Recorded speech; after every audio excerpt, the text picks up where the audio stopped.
What's up? Welcome to my channel. It might be a little noisy because I'm by a window. However, hi. I'm an expat living abroad and I just bring you along for things that are on my mind that day. So today, what's on my mind is language learning, right? So I'm an expat abroad. I'm in Malaysia. They speak Bahasa Malay here, but I don't speak that. English is the common language because there are people here from all over the world. Some people speak Malay, there's a huge Indian population. They probably speak many languages, and then there's also a huge Chinese Malay population here. So they speak their own languages in their own homes, and then when they communicate with each other, they use English. However, what I've noticed is the English that they use is like paraphrasing. As someone who writes and someone who loves words and books, etc., I still use complete sentences.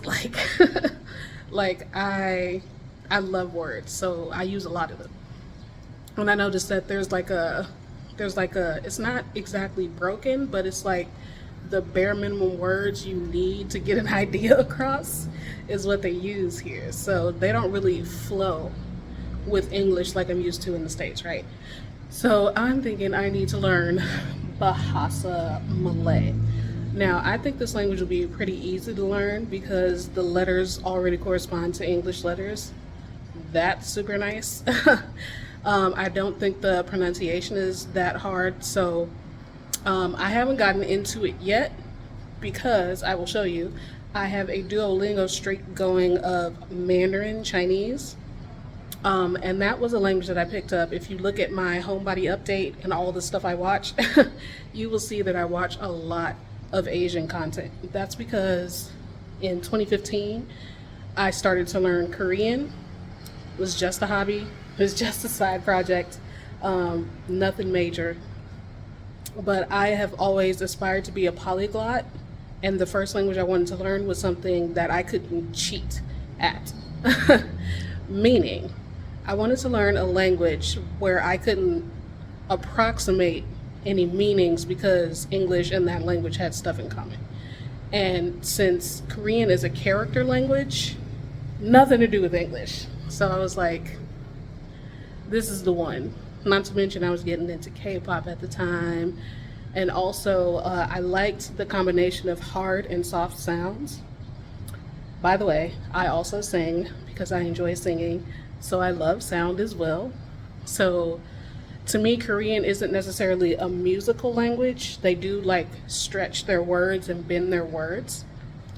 But it is a it is a language that has like a combination of round and like angular sounds. So I really like that. So I decided to give that one a go. Even now, my Korean is not great. It's not even passable. But I did learn a little bit. I was in South Korea in 2018 for 2 months.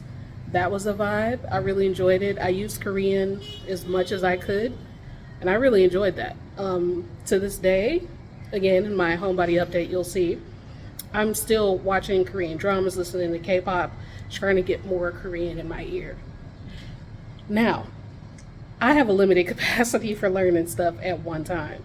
So I'm loosely still learning Korean, and I picked up Mandarin because I be on Xiaohongshu and I want to know what everybody's talking about, and eventually be able to converse with people without needing the translate feature.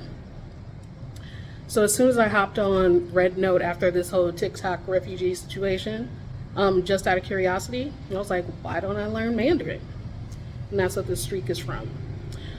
I've tried a couple apps. I tried the owl. I tried the green owl. Not sponsored. Y'all, everybody knows about this owl. I also tried Hello Chinese. The only thing I didn't like about that app, I like Duolingo because I feel like everything is gradual, and the build up is something that you can deal with incrementally, like a little bit at a time. And it's not hard to build with Duolingo. So I do like that, even if you don't pay for a premium. But Hello Chinese, first off, I feel like it was a little bit of a ripoff of Duolingo, but it wasn't an owl. The avatar is a person, but I found on some of the days when I had a streak, like the expressions were nearly identical. The way that it's structured is really interesting. But anyway, I felt like on Hello Chinese, it was a little burdensome to learn because it started me off in a level that was far further than I'm actually at in Mandarin. I feel like I'm still learning basics. Like, I feel like I don't even know how to say my name yet, really.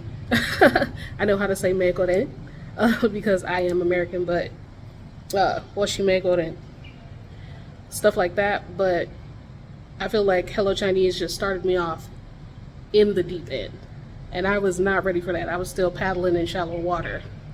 I still made my way through it, but then I realized, wait a minute, not sponsored.